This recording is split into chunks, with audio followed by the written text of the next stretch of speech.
அன்பு இறை மக்களே, ஆண்டவர் இயேசுவின் நாமத்தினாலே இந்த ஓய்வு நாள் தியானத்திற்கு உங்களை அன்போடு அழைக்கின்றோம். குறிப்பாக இன்றைய ஞாயிறு தியானத்தில் நாம் சிந்திக்கப் போகிறதான தலைப்பு உண்மையின் உருவான கிறிஸ்துவில் நம்பிக்கை. உண்மையில் உருவான கிறிஸ்துவில் நம்பிக்கை என்கிற தலைப்பிலே நாம் சிந்திக்கப் போகிறோம். அதாவது பிலீவிங் இன் கிரைஸ்ட், கர்த்தரை நம்புதல். அவர்தான் த ட்ரூத், உண்மை.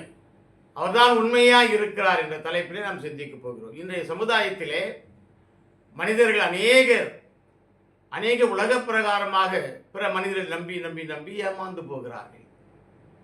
ஏமாந்து போயிட்டு, ஐயா நான் மோசம் போயிட்டேன், இவர்களை நம்பினேன், இவர்களை நம்பினேன், கடன் கொடுத்தேன், கடன் கொடுக்கல, கடன் பெற்றுக்கொண்டார்கள், திருப்ப கொடுக்கல, இப்படி அநேக வாதங்களினாலே இன்றைய உலகத்தின் மக்கள் வேதனைப்படுகிறதை அதுகளிலே விழுந்திருக்கிறது. ஆனால் தேவன் மாத்திரமே மெய்யானவர், அவர்தான் உண்மையானவர், சத்தியமானவர். கிறிஸ்தவம் மீது நம்பிக்கை ஏற்படுத்தி, கிறிஸ்து மீது நம்பிக்கை ஏற்படுத்தி, அவர்தான் உண்மையான பிதாவாக நம்மத்தில். ஆகவே தான் இந்த தலைப்பிலே உண்மையின் உருவம் கிறிஸ்துவே, அந்த கிறிஸ்துவில் நம்பிக்கை வைக்க வேண்டும் என்ற தலைப்பிலே நாம் சிந்திக்க போகிறோம். தலையில தாதி ஜெபிப்போம். நல்ல ஆண்டவரே, இந்த அருமையான நேரத்திற்காக நன்றியுடைய ஸ்தோத்திரிக்கிறோம். சாமி, உங்கள் திருவுள்ள சித்தத்தின்படியே மீண்டுமாய் இந்த ஓய்வு நாளிலே ஆண்டவரே இந்த காணொலி மூலமாய் மக்களை சந்திக்கக்கூடிய ஒரு வாய்ப்பை நீ கொடுத்ததற்காக மீண்டுமாய் நன்றி செலுத்துகிறோம். கடந்த ஓய்வு நாளிலே சிந்தித்த சிந்திப்புகளை சந்தித்து ஆண்டவரே பயன்பெற்ற ஏராளமான மக்களுக்காக நன்றி செலுத்துகிறோம். தொடர்ந்து இந்த பதிவும் அநேக மக்களுக்கு சென்றடைய, அதனால் நல்ல ஆசீர்வாத நன்மைகளை ஒவ்வொருவரும் பெற்றுக்கொள்ள நிற்கிறவைதான். இதற்கு துணையாக இருக்கின்ற எல்லா மக்களையும் நினைவு கூறுகிறோம். எல்லா மக்களையும் ஆசீர்வதி. மீட்பர் இயேசு நாமத்தில் ஜெபிக்கிறோம் நல்ல பிதாவே, ஆமென் ஆமென். தேவநாமத்துக்கு துதி உண்டாக. ஒரு பாடலை நாம் பாடுவோம். நம்பி வந்தேன் மேசையா, நான் நம்பி வந்தேனே, திவ்ய சரணம் சரணம் சரணம் ஐயா, நான் நம்பி வந்தேனே. நம்பி வந்தேன் மேசையா, நான் நம்பி வந்தேனே, திவ்ய சரணம் சரணம் சரணம் ஐயா, நான் நம்பி வந்தேனே. தம்பீரான் ஒருவனே, தம்பீரான் ஒருவனே, தம்பமே தருவனே, வருதாவிது குமாரன் குரு பரமனுவேலே, நம்பி வந்தேனே. நான் நம்பி வந்தேன் மேசையா, நான் நம்பி வந்தேனே, திவ்ய சரணம் சரணம் சரணம் ஐயா, நான் நம்பி வந்தேனே. பாவியில் பாவியே, பாவியில் பாவியே, கோவியில் கோவியே, கனப்பறிவுடன் அருள் பூரி அகல விடாதே, நம்பி வந்தேனே. நான் நம்பி வந்தேன் மேசையா, நான் நம்பி வந்தேனே, திவ்ய சரணம் சரணம் சரணம் ஐயா, நான் நம்பி வந்தேனே. அன்பு நண்பர்களே, ஆண்டவர் இயேசுவை நம்பி வந்தேன் என்று பக்தன் மிக சிறப்பாக ஒரு பாடிய பாடலை நாம் கேட்டோம். இந்த நம்பிக்கை என்பது கிறிஸ்தவ வாழ்க்கையில மிக முக்கியமான ஒன்றாய் காணப்படும். யோவான் சுவிசேஷத்திலே 14ஆம் அதிகாரம் 6வது வசனம் இப்படியாய் சொல்கிறது. என்ன சொல்றது பாத்தீங்க? யோவான் 14:6. அதற்கு இயேசு நானே வழியும் சத்தியமும் ஜீவனுமாய் இருக்கிறேன் என்று ஆண்டவர் சொல்லுகின்ற ஒரு பெரிய காரியம் அங்கே வெளிப்படுத்தப்படுகிறது. நானே, ஐ அம் த லைட், ஐ ஆம் த வே, ஐ ஆம் த ட்ரூத். நான் தான் உண்மை.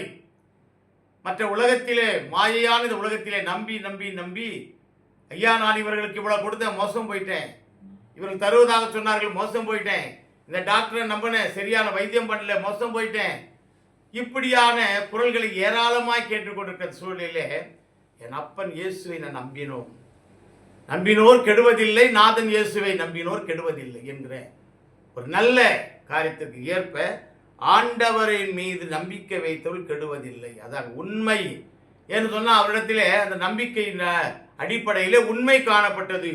உண்மையின் உருவமே ஆண்டவர் இயேசு கிறிஸ்து.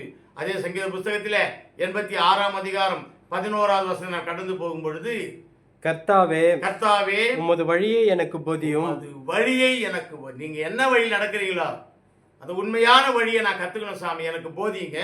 நான் உமது சத்தியத்திலே நடப்பேன். போதிக்கும் பொழுது நான் உம்முடைய சத்தியத்திலே நடப்பேன். ஆமா, இதான சத்தியம் தான் ட்ரூத். இந்த சத்தியம் தான் ட்ரூத், உண்மை. அந்த உண்மை தான் நம் மத்தியிலே உலாவி கொண்டிருக்கிறது. அந்த உண்மை இல்லாவிட்டால் இந்த உலகம் அழிந்து போய்விடும். என் தேவனாகிய கர்த்தர் அந்த உண்மையின் வடிவமாக நம் மத்தியிலே இன்றும் இருப்பதினாலே தான் உலகம் வாழ்ந்து கொண்டிருக்கிறது. எனக்கு அருமையானவர்களே, இங்கே தாவீது சொல்றான், உமது வழியை எனக்கு போதியும், நான் சத்தியத்தில் நடப்பேன். ஏனென்று சொன்னால் சத்தியம் எனக்கு எதுன்னு தெரியல, நீங்க தான் போதிக்கணும், வழியை எனக்கு தான் காட்டணும், இதுதான் வழி, திஸ் இஸ் த வே, ஏன்னா நீங்க தாங்க வழி. ஆண்டவர் சொன்னார், நானே வழி, நானே சத்தியம், நானே ஜீவன். ஆகவே நீங்கள் தான் எல்லாம் என்று எப்பொழுது இந்த மனிதன் இயேசுவினிடத்திலே வருகிறானோ, பிலீவிங் இன் கிரைஸ்ட், ஐயா நீங்க தான் உண்மையான தெய்வம் என்று யார் ஒருவர் நம்பி அவரிடத்தில் வருகிறார்களோ அவர்கள் கெட்டு போவதே இல்லை. யோவான் சுவிசேஷத்தில் 18ஆம் அதிகாரம் 37ஆம் வசனம் இவ்விதமாய் சொல்கிறது.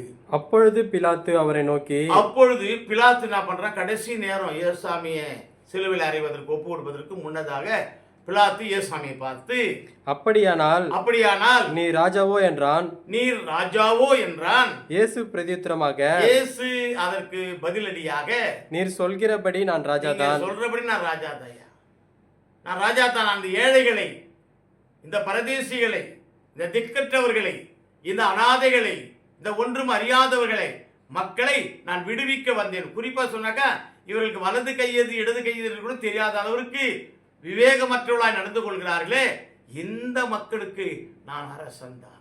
நான் பெரிய ராஜ்யம் பண்ண வேண்டும், பெரிய ராஜ்யத்தை நான் ஆள வேண்டும், தலைவனாக மாற வேண்டும் என்று அல்ல, இந்த ஏழை பாழை மக்களோடு நின்று அவர்களுக்கு உதவி செய்ய வேண்டும் என்கிற கருத்தோடு ஆண்டு சொல்றாங்கம்மாம். நீங்க சொல்றபடி தான் படிங்க.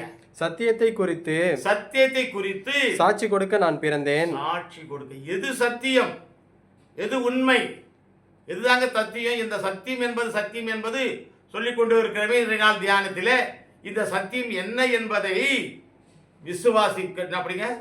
சத்தியத்தை குறித்து சாட்சி கொடுக்க நான் பிறந்தேன். என் ஆண்டவர் பிறந்ததே இந்த சத்தியத்தை குறித்து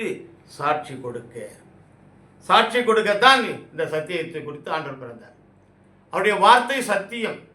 அதனால தாங்க வேலைக்காரன் ஒருத்தன் வரான். வேலைக்காரன் எஜமானனே, என்னுடைய வேலைக்காரன் ரொம்ப அவஸ்தைப்படுறான், வேதனையாக இருக்கிறான், அவன் எப்போது பிழைப்பான்னு தெரியல, செத்து போயிடுவான், ஆகவே நீங்கள் ஜெபம் பண்ணுங்கய்யா. சத்தியத்தை அழைக்கிறான் பாருங்க, இதான் உண்மையை அழைக்கிறான். நீங்கள் உண்மையாக நீங்கள் சத்தியமாக இருப்பதினாலே நீங்கள் கைவித்தால், நீங்கள் ஜெபித்தால் என்னுடைய வேலைக்காரன் பிழைத்து விடுவான் என்று சொல்லி அந்த எஜமானன் நினைக்கின்றான். உடனே ஆண்டவர் சொல்றாரு, சரி வாப்பா போலாம். அவன் சொல்றான், ஐயா வேண்டாம், நீங்க வராதீங்க. இடத்துல பார்க்கும்போது ஆண்டவர் சொல்றாரு, இல்லையா நான் வரல அப்படின்னு சொல்லு, நான் வரேன்னு சொல்றாரு. அவன் சொல்றான், எஜமான் வேணாங்க ஐயா, நான் பாவமான மனுஷன், என் வீட்டுக்கு நீங்கள் பிரவேசிப்பதுக்கு நான் பார்த்தனல்ல, ஆனால் ஒன்று செய்யுங்க, உடைய வார்த்தை என்பது சத்தியம், அதான் உண்மை. அந்த சத்திய வார்த்தையை இங்கிருந்தே சொல்லுங்க ஐயா. அப்போ பாருங்க, the mighty power of truth, அந்த ட்ரூத்தில் எவ்வளவு பெரிய சக்தி இருக்குது பாருங்க. என் அப்பன் இயேசு அங்கே இருந்தே சொல்றாரு, இன்றைய இந்த நிமிஷமே உன் வேலைக்காரன் பிழைத்திருப்பான். எனக்கு அருமையானவர்களே, ஒரு வார்த்தை சொன்னால் போதும் என்று சொன்ன எஜமானன் அவருடைய விசுவாசத்தின்படியே அவனுக்கு என் ஆண்டவர் இறங்கி அவனுக்கு விடுதலையை கொடுக்கிறார். அதுதான் சத்தியம், அதுதான் சத்தியம். ஆகவேதான் இந்த சத்தியத்தை நாம் கற்றுக்கொள்ள வேண்டும், நாம் நம்முடைய வாழ்க்கையிலே அபியாசப்படுத்திக் கொள்ள வேண்டும். யோவான் சுவிசேஷம் 1 அதிகாரம் 14வது வசனத்திலே, அந்த வார்த்தை மாம்சமாகி, ஆதியிலே வார்த்தை இருந்ததுயா. நமக்கு எல்லாருக்கும் பேர் தெரியும். ஆதி புஸ்தகத்திலே 1 அதிகாரத்தில் பார்க்கிறோம், ஆதியிலே வார்த்தை இருந்தது, வார்த்தை மாம்சமாக இருந்தது, அந்த மாம்சத்தின் வார்த்தை வந்து பிதாவிடத்தில் இருந்தது. அந்த வார்த்தை படிங்க, மாம்சமாகி மனு உருவாகி கிருபையினாலும் சத்தியத்தினாலும் நிறைந்தவராய் நமக்குள்ளே வாசம் பண்ணினார், உள்ளே வாசம் பண்ணுகிறார். அல்லேலூயா. என கருமையானவர்களே, உண்மையின் உருவம் என் இயேசுதான். ஆகவே அந்த கிறிஸ்துவின் மீது நம்பிக்கை வைக்க வேண்டும் என்ற தலைப்பில் நாம் சிந்திக்கின்றோமே, இதுதாங்க மெயின் வசனமே. அந்த வார்த்தை மாம்சமாகி கிருபையினாலும் சத்தியத்தால் நிரம்பி நமக்குள்ளே, மனிதர்களாகிய நமக்குள்ளே அது வாசம் செய்கிறது. என் ஆண்டவர் வாசம் செய்கிறார். ஆகவே வாசம் செய்கிற ஆண்டவர் எப்படிப்பட்டவர்னா, உண்மை உள்ளவர், சத்தியம் உள்ளவர். யார் யார் அவரை நோக்கி பிரார்த்திக்கின்றார்களோ அவர்களுக்கெல்லாம் மெய்யான விடுதலையை தருகின்றவர். அதனால தான் சொல்றாரு யோவான் சுவிசேஷம் 17 அதிகாரம் 17வது வசனத்தில் படிங்க, உம்முடைய சத்தியத்தினாலே அவர்களை பரிசுத்தமாக்கும். அத உம்முடைய வார்த்தையினாலே, உம்முடைய உண்மையினாலே, நீர் வைத்திருக்கிற அந்த உண்மையான பாத்திரத்தினாலே அவர்கள் என்ன பண்ணுங்க, பரிசுத்தமாக்கும். உம்முடைய வசனமே சத்தியம், உம்முடைய வசனம் தான் சத்தியம். அப்ப God's words is truth. கடவுளுடைய வார்த்தை தான் சத்தியம். சத்தியம் என்பது அநேக சமயங்களிலே காணப்படுகின்ற ஒரு பெரிய மாற்றுருவாக்கத்தின் கருவியாகும் சத்தியம். அந்த சத்தியம்தான் இன்று வரையிலே நம்மை கடாட்சித்து வருகிறது, நம்மை ஆசீர்வதித்து வருகிறது, நம்மை வழிநடத்தி வருகிறது. அப்படியானால் இந்த சத்தியத்தை குறித்து 3 குறிப்புகளிலே நாம் இந்த நாள் தியானத்தை முடித்துக் கொள்ளலாம். முதலாவதாக இந்த சத்தியம் இந்த வார்த்தையிலே நிலைத்திருக்க வேண்டும். ஒரு மனிதன் நான் சத்தியவான் என்று சொல்கிறான் என்று சொன்னால் அந்த சத்தியத்திலே அவன் நிலைத்திருக்க வேண்டும். யோவான் சுவிசேஷம் 15 அதிகாரம் 7வது வசனத்தை கடந்து போகும் பொழுது, நீங்கள் என்னிலும் என் வார்த்தைகள் உங்களிலும், சத்தியமாயுடைய வார்த்தை நம்மிலும் நிலைத்திருந்தால் நீங்கள் கேட்டுக்கொள்வது எதுவோ அது உங்களுக்கு செய்யப்படும். அல்லேலூயா. எனக்கு அருமையான தேவ ஜனமே, முதலாவதாக அவருடைய வார்த்தையிலே மனிதன் நிலைத்திருக்க வேண்டும், இந்த உலகம் நிலைத்திருக்க வேண்டும். அவர் வார்த்தை உண்மையானது, சத்தியமானது, நித்தியமானது. அந்த வார்த்தையில எந்த அப்பழுக்கும் இல்லை என்பதை நாம் அநேக வசனத்தின் மூலமாய் படித்திருக்கிறோம், நமக்கும் தெரியும். அப்படிப்பட்ட வார்த்தை எங்க இருக்கணும், வெளியே இருக்கக்கூடாது, வேத புத்தகத்தில் இருக்கக்கூடாது, என் உள்ளே வந்து விட வேண்டும், என் இதயத்திலே வந்து விட வேண்டும். அந்த சத்திய வசனம் தான் என்னை ஆட்சி செய்ய வேண்டும். அதான் அங்க அழகா சொல்ற, படிக்க மறுபடியும், நீங்கள் என்னிலும் என் வார்த்தைகள் உங்களிலும், நான் உன்னிலும் சொல்லுங்க. அவர் என்ன அழகா சொல்ற, நீங்கள் என்னிலே வாசமா இருக்கிறீங்க, நான் உங்களிலே வாசம். அப்படி சொல்ல, என்னுடைய வார்த்தை அத சத்தியம். அந்த சத்தியம் உங்களில் என்ன பண்ணுமா, நிலைத்திருந்தால் நீங்கள் கேட்டுக்கொள்வது எதுவோ நீங்கள் நிலைத்திருப்பீர்கள். அப்படியானால் வார்த்தையில் நாம் நிலைத்திருக்க வேண்டும். வார்த்தையில் நிலைத்திருக்கணும், அவருடைய வார்த்தை சத்தியத்திலே நிலைத்திருக்க வேண்டும். சங்கீதம் புஸ்தகத்திலே 119 அதிகாரம் 89வது வார்த்தை இப்படியா சொல்கிறது பாருங்க, கர்த்தாவே உமது வசனம் என்றென்றைக்கும், அந்த வசனது வார்த்தை, உமது வார்த்தை என்றென்றைக்கும் வானங்களில் நிலைத்திருக்கிறது.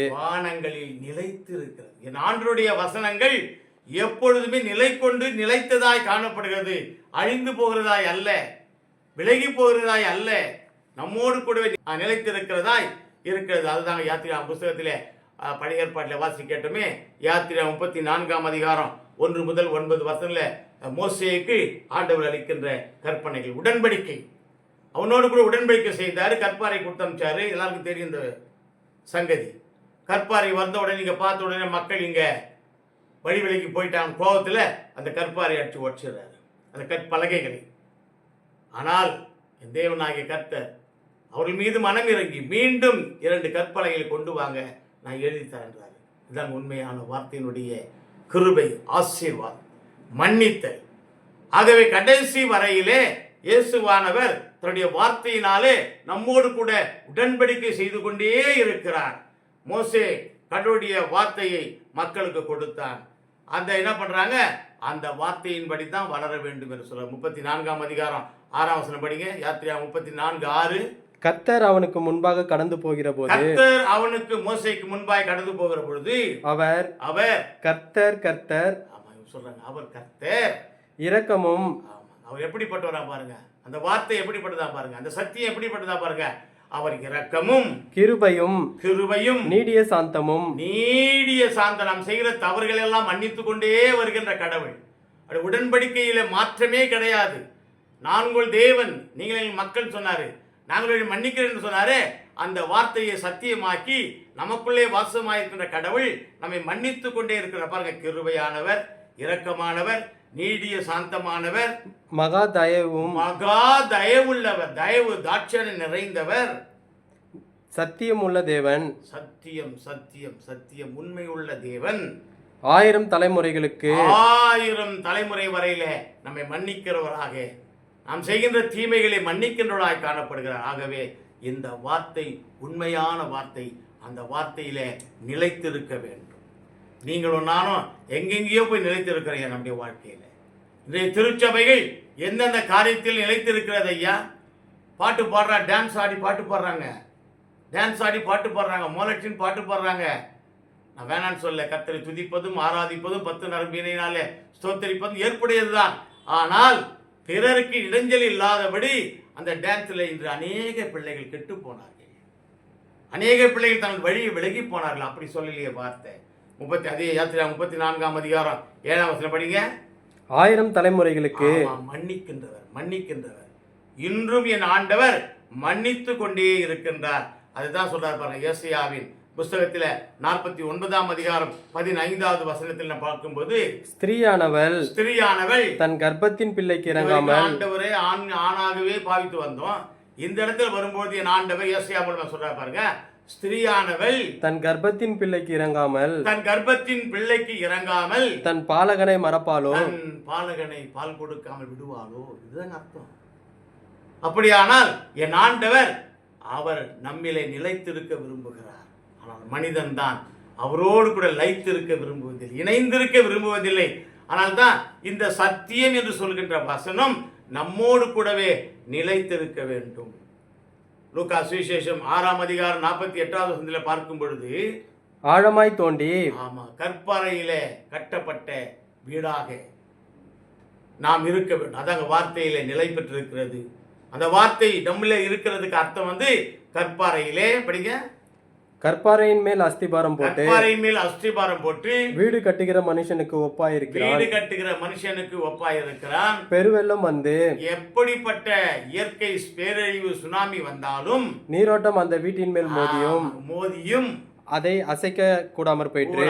ஏன் என்று சொன்னால், கற்பாறையாகிய இயேசுவின் மேல் கட்டுவாயானால் என் ஆண்டவருக்கு மகிமையாக அவருடைய வார்த்தையின் மீது நம்முடைய வாழ்க்கையை நாம் கட்டுவோமானால், அவருடைய வார்த்தை தான் உண்மையான வார்த்தை, அந்த வார்த்தை என்னுடைய நிலைத்திருக்கிறது என்று சொல்லி ஆண்டவருடைய வார்த்தையை ஏற்றுக்கொண்டு அதன்படி நம்முடைய வாழ்க்கையை மாற்றிக்கொள்வோமானால் நாம் தான் கற்பாரின் மீது கட்டப்பட்ட வீடுகளாய் காணப்படுவோம்.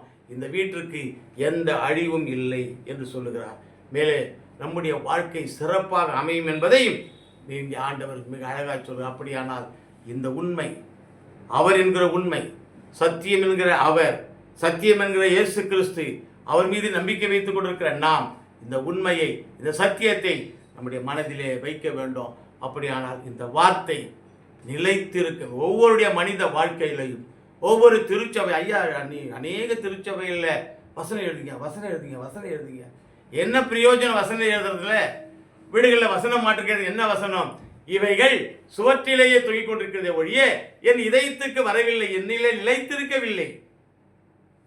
அப்படியானால் இந்த வசனங்கள், இந்த வசனம் உண்மையானதாக இருக்கிறதே, இந்த வார்த்தைகள் உண்மையானதாக இருக்கிறதே, கர்த்தருடைய வாயிலிருந்து பிறந்ததாக இருக்கிறதே, அவர் இரக்கமும் தயவும் மன உருக்கமும் நீடியசம் மிகுந்த கடவுளாக இருக்கிறாரே, அந்த இரக்கம் தயவு என்னுடைய வாழ்க்கையிலே வர வேண்டுமானால் சுவற்றிலே தொங்கிக் கொண்டிருக்கின்ற, கைகளிலே பார்த்து கொண்டிருக்கின்ற அந்த வேதாகமத்தில் உள்ள வசனங்கள் என்னுடைய இதயத்திற்கு வர வேண்டும். யோவான் சுவிசேஷம் 8ஆம் அதிகாரம் 31ஆம் வசனம் கடந்து போவோம். இயேசு தம்மை விசுவாசித்த யூதர்களை நோக்கி, இயேசு தம்மை விசுவாசித்த யூதர்களை நோக்கி, நீங்கள் என் உபதேசத்திலே நிலைத்திருந்தால், நீங்கள் எங்க நிலைத்திருக்க, நான் என்ன சொல்றேனோ அதில் நிலைத்திருங்க, பாவம் செய்யாதீங்க, தீமை செய்யாதீங்க, பிறனுக்கு விரோதமா குற்றம் செய்யாதீங்க என்று சொல்கிறேனே, இதிலே நீங்கள் நிலைத்திருந்தால் மெய்யாகவே என் சீஷராய் இருப்பீர்கள். மெய்யாகவே. அப்படியானால் நீங்களும் நானும் கர்த்தரின் சீடர்கள் என்று சொல்லிக் கொண்டிருக்கிறோமே, நீங்கள் நானும் கர்த்தரின் பிள்ளைகள் என்று சொல்லிக் கொண்டிருக்கிறோமே, நீங்கள் நானும் கர்த்தரை பின்பற்றுகின்ற நல்லவர்கள் என்று சொல்லிக் கொண்டிருக்கிறோமே, அவருடைய வார்த்தையில் நாம் நிலைத்திருக்கிறோமா? சிந்தித்து பார்ப்போம். அவர்தான் சத்தியம், அவருடைய வார்த்தை தான் சத்தியம், உண்மை என்று நாம் அறிந்து கொண்டோமே. இந்த உண்மையான வார்த்தைகளில் நாம் நிலைத்திருக்கிறோமா? நாம் சிந்தித்து பார்க்க இந்த நேரத்திலே அழைக்கப்படுகிறோம். அநேக மக்கள் வார்த்தையிலே வளராதபடி மங்கி கொண்டு போகிறார். ஆகவே தான் கிறிஸ்தவர்கள் என்று சொல்லியும் பெயர் கிறிஸ்தவர்களாய், வார்த்தை ஜீவியம் இல்லாத கிறிஸ்தவர்களாய், உண்மை இல்லாத கிறிஸ்தவர்களாய், இயேசு இல்லாத கிறிஸ்தவர்களாய் நம்முடைய வாழ்க்கையை வாழ்வதனாலே தான் ஆங்காங்கு பூசல்கள், பிரச்சனைகள், பலவிதமான போராட்டங்கள், பலவீனமான சூழ்நிலைகள் உருவாகி கொண்டிருக்கிறது. நீங்களும் நானும் உண்மையாகவே இயேசுவின் வார்த்தையில் நிலைத்திருக்கின்ற பிள்ளைகளாய் இருப்போமானால், படிக்க மறுபடியும் அந்த வசனத்தை, நீங்கள் என் உபதேசத்தில் நிலைத்திருந்தால், ஆண்டவர் என்ன சொல்கிறாரோ அதான் சொல்றாங்க. அவர் என்ன சொல்கிறாரோ அதன்படி செய்யுங்கள். ஆண்டவர் என்ன சொல்கிறாரோ வேதத்தின் அடிப்படையில் அந்த வார்த்தைகளை ஏற்று படிங்க.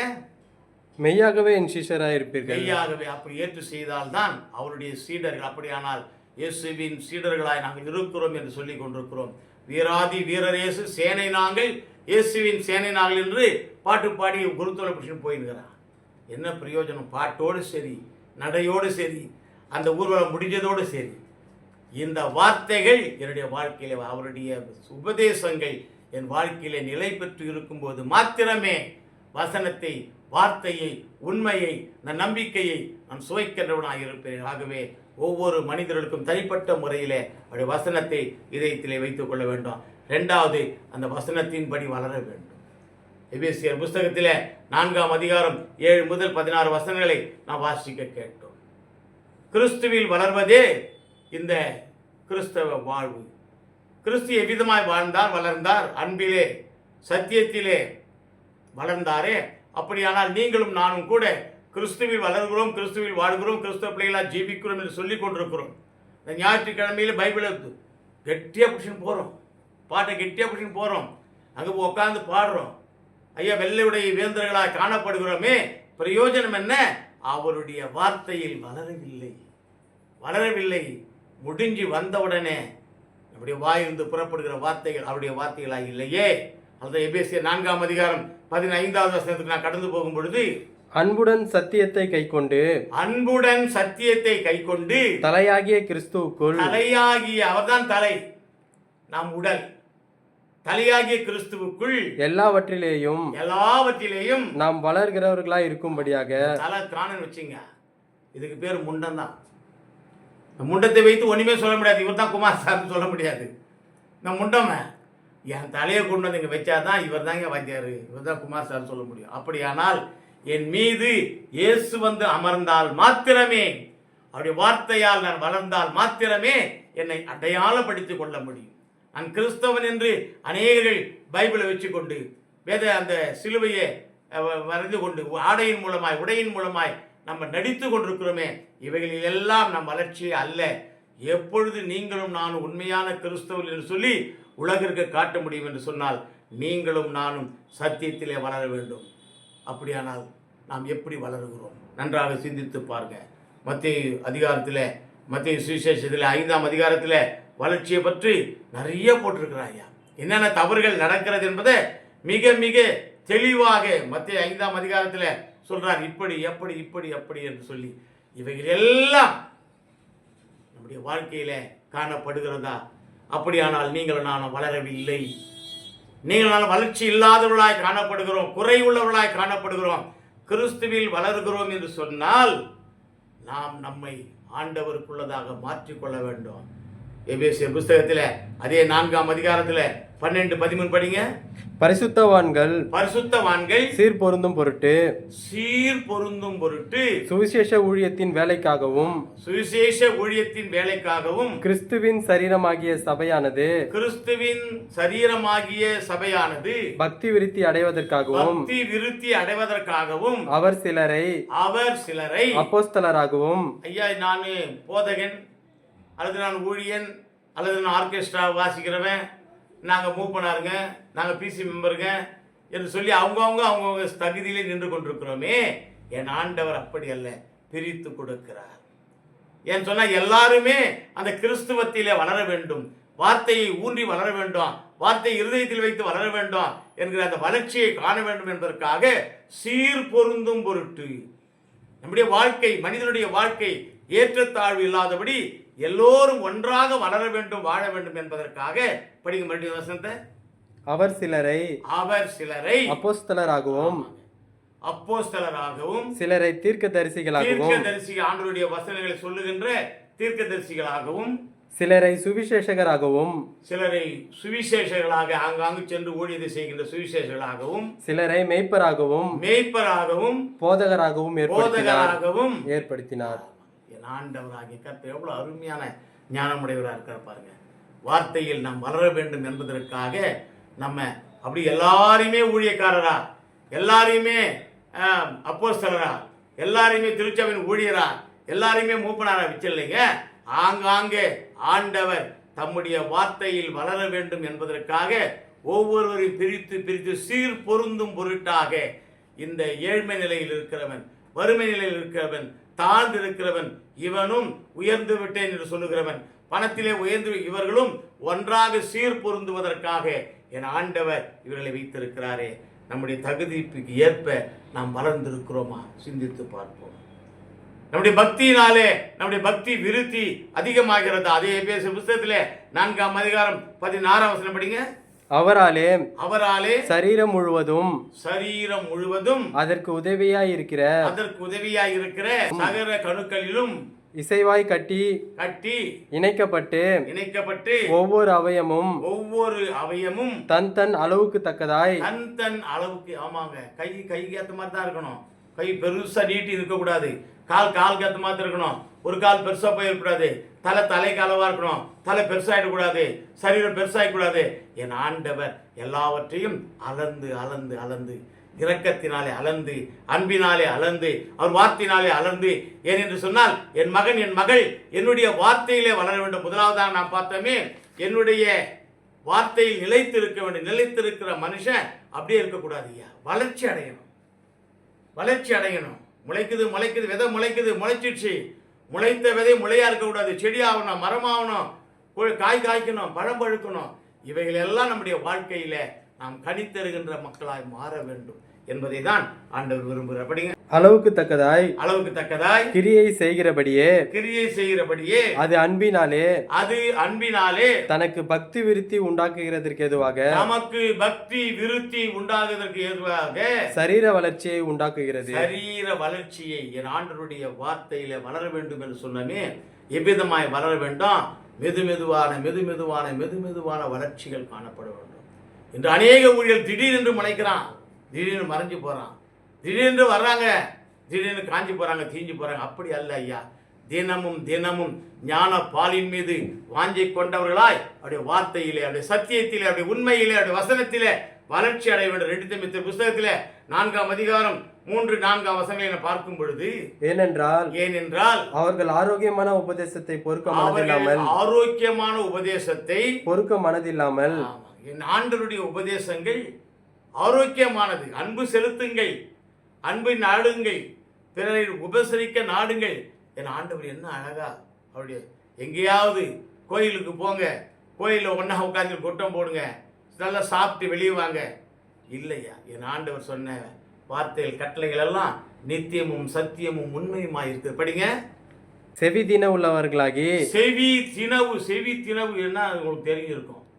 இந்த செவியில தினவுனா கொழுப்பாகி போச்சான். யாருக்குன்னா, ஆண்டவருடைய சத்தியத்தை கேட்டும் அதன்படி நடக்காதவர்கள் எவர்களோ, அதன்படி வளர்ச்சி ஏற்படுத்திக் கொள்ளாதவர்கள் யாரோ அவர்கள் தான் செவி அந்த காதுகள் கொழுப்புள்ளதாய் மாற்றப்படுகின்றவர்களாய் காணப்படுகிறார். செவித்துள்ளவர்களாகி தங்கள் சுய இச்சைகளுக்கு ஏற்ற தங்கள் போதகர்களை சுய இச்சைக்கு ஏற்ற வண்ணம் இச்சைகளுக்கு ஏற்ற போதகர்களை தங்களுக்கு திரளாக சேர்த்து கொண்டு தங்களுக்கு ஏத்தார் மாதிரி பேசுறது.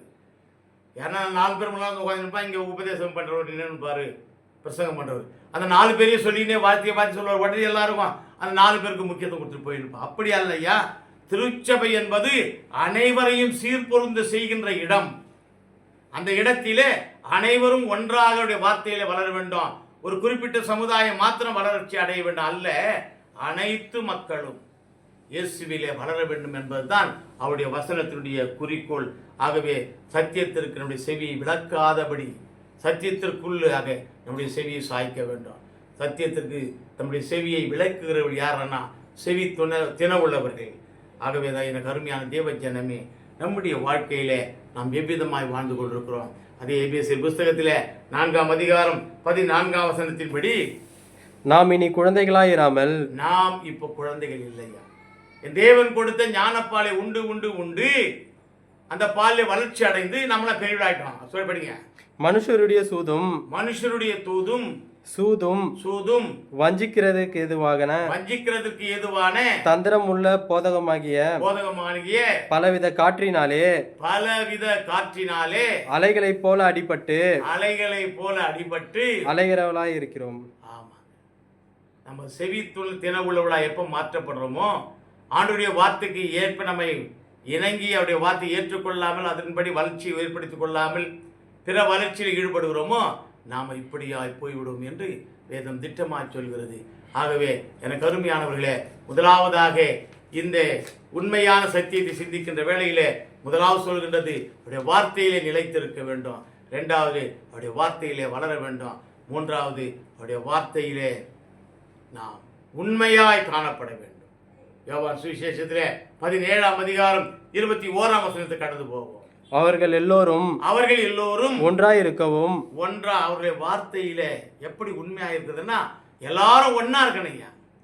அவர்கள் எல்லோரும் ஒன்றாயிருப்பது போல பிதாவே நீர் என்னை அனுப்பினதை அவர் தான் அனுப்பினார். உலகத்துல பிதாவானவர் தன்னுடைய ஒரே பேரான குமாரனை இந்த பூமிக்கு அனுப்பினாரியா. பிதாவே நீர் என்னை அனுப்பினதை உலகம் விசுவாசிக்கிறதற்காக. ஆகவே இந்த மெய்யான வார்த்தை, மெய்யான சத்தியம் மேலிருந்து கீழே இறங்கியது.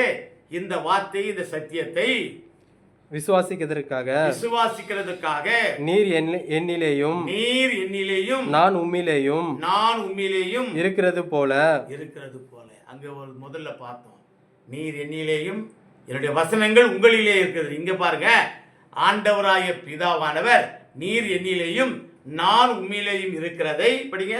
அவர்கள் எல்லோரும் நம்மில் ஒன்றாயிருக்கவும் வேண்டிக் கொள்கிறேன். நம்மை போலவே எவ்விதமாக பிதாவும் குமாரனும் தூய ஆவியானவரும் ஒன்றாயிருக்கிறார்களோ அதை போலவே நாம் வார்த்தையால் உண்மையாய் காணப்பட வேண்டி அவர்களும் அவ்விதமாகவே இருக்க வேண்டும். ஆகவே இந்த ஐக்கியம் என்பது ஒரு சடங்கு அல்ல. இன்று அநேக இடங்களிலே இந்த ஐக்கியம் ஒரு சடங்காக மாறிவிட்டது. வருஷத்திற்கு ஒரு நாள் சமபந்தி, இவர்களும் அவர்களும் சேர்ந்து உண்ணுகின்ற காட்சி, அதை எல்லாத்திலும் பார்க்கிறோம், பேப்பரில் செய்தித்தாளில் பார்க்க. அப்படி அல்ல, இது சடங்கு அல்ல. இந்த ஐக்கியம் என்பது நம்முடைய வாழ்க்கையிலே லாவகமாய் வந்து சேர வேண்டிய ஒரு கட்டாயம். நம்முடைய வாழ்க்கையிலே வேதங்கள் இருக்கக்கூடாது, பிரிவினை இருக்கக்கூடாது. தாங்க வார்த்தையை உண்மையாய் கடைபிடித்தல். முதலாவதாக வார்த்தையிலே நிலைத்திருத்தல், 2வதாக வார்த்தையிலே வளருதல், 3வதாக வார்த்தையை உண்மையாய் கடைபிடித்தல். எவ்விதமாய் உண்மையாய் கடைபிடித்தல் என்று சொன்னால் இந்த ஐக்கியம் நம்முடைய வாழ்க்கையில சேர்ந்து வர வேண்டும். யோவான் சுவிசேஷத்துல 18ஆம் அதிகாரம் 32ஆம் வசனம் கடந்து போகும் பொழுது தாம் இன்ன விதமாய் மரணமாய் மரிக்கப் போகிறார் என்பதை அவருடைய மரணத்தை குறித்து சாமி சொல்றார் பாருங்க என்பதை குறித்து இயேசு குறிப்பாய் சொல்லி இருந்த வார்த்தை நிறைவேறத்தக்கதாய் இப்படி சொன்னார். நிறைவேறத்தக்கதாய் இவ்விதமாய் சொல்லுகிறார். எனக்கு அருமையானவர்களே, இன்றைய நாளிலே சபைகள் எவ்விதமாய் காணப்படுகிறது, சமுதாயங்கள் எவ்விதமாய் காணப்படுகிறது, குடும்பங்கள் எவ்விதமாய் காணப்படுகிறது, கொஞ்ச நேரம் சிந்தித்து பார்ப்போம். நம்மிடத்திலே ஐக்கியம் இல்லை. ஒருவேளை ஐக்கியம் உள்ளதை போல நாம் நடந்து கொண்டாலும், ஐக்கியம் உள்ளதை போல நடித்து கொண்டாலும், சில பல வேலைகளிலே நம்முடைய ஐக்கியங்கள் கெட்டு போய் விடுகிறது. ஐயா, வார்த்தைக்கு ஏற்றாற் போல உண்மையாய் நாம் வாழ்வதில்லை. வார்த்தைக்கு ஏற்றாற் போல உண்மையாய் நம்முடைய வளர்ச்சி காணப்படுவதில்லை. வார்த்தைக்கு ஏற்றாற் போல அந்த வசனங்களிலே, வார்த்தையிலே, உண்மையான சத்தியத்திலே நாம் நினைத்திருப்பதில்லை. ஆகவே இந்த சத்தியமானது நம்முடைய தவறுகளை உணர்த்துகின்றது. கிறிஸ்து அநேக இடங்களிலே மக்களுக்கு தவறுகளை உணர்த்தி கொண்டே வந்தார். மக்களுக்கு தவறுகளை உணர்த்தி கொண்டே வந்தார். ஓய்வு நாள் சொல்லும்போது ஓய்வு நாளை பரிசுத்தமாய் ஆசிரியங்கள் என்று சொன்னார். இவங்க சொன்னாங்க. அப்போ அவர் என்ன சொன்னார்னா, ஓய்வு நாளிலே உன் ஆடாகிலும் மாடாகிலும் ஓய்ந்திருக்கலாகாது என்று சொன்னாங்க. அப்போ ஆண்டவர் சொன்னார், ஐயா, உங்களிலே ஒரு மாடோ ஆடோ கிணத்திலேயோ குட்டியிலேயோ விழுந்துட்டனா அது தூக்காது இருக்க முடியுமா? ஆகவே ஓய்வு நாள் என்பது மனிதர்களுக்காக படைக்கப்பட்டதே தவிர மனிதன் ஓய்வு நாளுக்காக படைக்கப்பட்டவர் அல்ல. ஆகவே அநேக இடங்களிலே தேவன் உண்மையை உண்மையாய் சொல்லிக் கொண்டே வருகிறார். உண்மையாய் உண்மை அது கூட இந்த ஒரு விபச்சாரத்தில் பிடிச்சி நிறுத்துறாங்க. இவரை குறை கண்டுபிடித்து நிறுத்துறாங்கன்னு சொல்றாங்க, இல்லை உண்மையாக நிறுத்தினாங்கன்னு சொன்னாங்க. அப்பா சொல்றாரு, உங்களில் பாவங்களை எப்படி அழகாக உணர்த்தினா இருப்பாருங்க. எல்லாரும் உணர்ந்து கொண்டான் தன்னுடைய பாவத்தை. அவன் தவறுகள் என்ன செய்திருக்கான், மீறுதல் என்ன செய்திருக்கிறான், எல்லாரும் உணர்ந்து கொண்டான். உங்களில் பாவம் இல்லாதவன் எவனோ, யார் இருக்கிறீங்களோ முதலாவது கழுத்துக்கு அடிங்க அந்த அம்மா மேல அப்படின்னு சொல்லிட்டான். யாருமே அடிக்க முடியல. ஏன்னு சொன்னா இதயம் குத்தப்பட்டவர்களாய் எல்லா மக்களும் சென்று எவ்வளவு அழகா என் ஆண்டவர் அவருடைய போதனையை போதிச்சார் பாருங்க, அந்த உண்மையை போதிச்சார் பாருங்க, அந்த சத்தியத்தை வெளிப்படுத்தினார் பாருங்க. இன்று தந்தை பெரியார், அம்பேத்கர் போன்றவர்கள் இந்த உலகத்திலே இருக்கின்ற இழிவான நிலையை மாற்றுவதற்காக அவர் உண்மையை போதித்தார்கள். ஆனால் அநேக மக்கள் அந்த உண்மையை எடுத்துக்கொள்ளாதபடி, சத்தியத்தை மேய்ந்து கொள்ளாதபடி சத்தியத்தை தவற விட்டார்கள். தாவீது ராஜா கூட தவறான செயலை செய்யும் பொழுது நாத்தான் தீர்க்கதரிசி போறான், போயிட்டு சொல்றான், நீ தான் அந்த குற்றவாளி, நீ தான், யூ ஆர் த பர்சன். அப்படியே திகைக்கிறாரு. நானா செய்த இந்த தவறை நீங்க தான் ஏன் செய்தீங்க, நீங்க தான் இந்த தவறை செய்தீங்க. அப்போ அழுது புலம்பி கர்த்தரிடத்திலே மன்னிப்பு கேட்கிறதை விரும்புகிறார். ஆகவே எனக்கு அருமையானவர்களே, வார்த்தையானது உண்மையை வெளிப்படுத்துகிறது. வார்த்தையானது உண்மையாய் நம் மத்தியிலே விளங்கி கொண்டிருக்கிறது. ஆகவே இந்த வார்த்தையை யார் யார் கேட்கின்றார்களோ அவருடைய மனநிலையும் அதை போலவே உண்மையாய் சத்தியமாய் மாற வேண்டும். என் ஆண்டவர் இயேசு சத்தியமாய் இந்த உலகத்திலே வந்தார். அவர்தான் அந்த வசனம், அவர்தான் வார்த்தை. சொல்றாரு, குமாரன் உங்களை விடுதலை செய்யாவிட்டால், வசனம் உங்களை விடுதலை செய்யாவிட்டால் நீங்கள் எதினாலும் விடுதலை அடைய மாட்டீர்கள் என்று சொல்கிறாரே, அந்த உண்மையான மனநிலையை இந்த வார்த்தையின் மூலமாய் நாம் பெற்றுக்கொள்ள வேண்டும். எனக்கு அருமையான தேவ ஜனமே, நம்முடைய வாழ்க்கையில் அநேகர் சத்தியத்தை குறித்து கேட்டும், சத்தியத்தை குறித்து சிந்தித்தும், சத்தியத்தை உணராமல், சத்தியத்தை கடைபிடிக்காமல், சத்தியத்தின்படி வாழாமல், சத்தியத்தின்படி வளர்ச்சியை காட்டி கனிகளை கொடுக்காமல் கெடுத்து கொண்டிருக்கிறார்கள். ஆகவே இன்றைய நாளிலே என் ஆண்டவர் சொன்னார் இல்லையா, மிக அருமையான ஒரு தலைப்பு சொன்னார். உண்மையிலே உருவான, உண்மையை வடிவமான அந்த இயேசு கிறிஸ்து தான் நம்பிக்கை. ஆகவே அந்த கிறிஸ்துவிலே நம் நம்பிக்கை வைக்கும் பொழுது நாம் வார்த்தையிலே நிலைத்திருக்கிறோம், நாம் வார்த்தையிலே வளருகிறோம், நாம் வார்த்தையிலே உண்மையாய் இருக்கிறோம். தேவன் தாமே வசனங்களை ஆசீர்வதிப்பாராக. தலையில் தாதி ஜெபிப்போம். நல்ல ஆண்டவரே, இந்த அருமையான நேரத்திற்காய் நன்றியுடைய ஸ்தோத்திரிக்கிறோம் சாமி. ஆண்டவரே, உண்மையாய் வளர்தல், உண்மையாய் வார்த்தையை அனுசரித்தல், ஏற்றுக்கொள்ளுதல் என்ற தலைப்பில் நாங்கள் சிந்தித்தோம் சாமி. நாங்கள் சிந்தித்தின் சிந்தனைகளை ஆசீர்வாதாக மாற்றி அநேக மக்களுக்கு இது பலன் தரத்தக்கதான கிருபையை தார். என்னுடைய வாழ்க்கையை மாற்றும். என்னுடைய வாழ்க்கையிலே உண்மையின் வளர்ச்சி காணப்படட்டும், உண்மையின் பிரதிபலிப்பு காணப்படட்டும், உண்மையின் வழிகாட்டுதல் காணப்படட்டும். மீட்பர் இயேசு நிமித்தம் ஜெபிக்கிறோம் நல்ல பிதாவே, ஆமீன். ஆண்டவருடைய கிருபையும் பிதாவுடைய அன்பும் தூயாவின் ஆசீர்வாதம் வழிநடத்தும் தெய்வீக சமாதானம் யாவரோடும் வரைத்திடப்பட்ட செய்தி கேட்ட அத்தனை மக்கள் நிலைத்திருந்து நிர்வாண நிம்மதி ஆசீர்வாதத்தை என்றென்று கட்டிடுவதாக. ஆமீன், ஆமீன். God bless you.